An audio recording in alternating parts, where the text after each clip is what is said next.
ဝန်ထမ်းတို့တောင်ပြန်လာပြီပဲ ဟုတ်တယ်ဒါနဲ့ဟိုကောင်လေးရော ပိုင်လေးလားပိုင်လေးကအိတ်နေတယ်ထင်တယ်အိမ်မောဆင်းမလာသေးဘူး ဟင်ပန်းကမနက်9 နာရီဆိုထားရည်လေအခု9 နာရီတောင်ထိုးနေပြီ ကိုရေပန်းနာချင်ပြီခန်းလိုက်ဖို့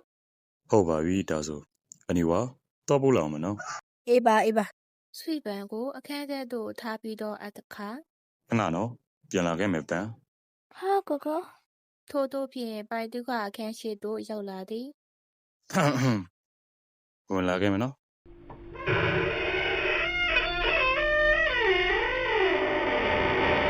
ဝက်နာတွေ့လိုက်ရသည်မှာရှင်းလင်းနေရဲ့အခန်းလေးပဲဖြစ်သည် ဟာဘလို့ဖြစ်တာလဲ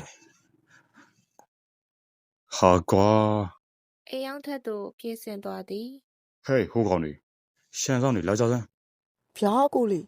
မင်းညပန်သူခဘဲကိုထွက်သွားတယ်လေတွေ့လား ကျွန်တော်တို့လည်းအိပ်ပျော်နေလို့မသိလိုက်ပါဘူးကိုလေး ဟာစောက်တော့မကြတဲ့ကောင်လေး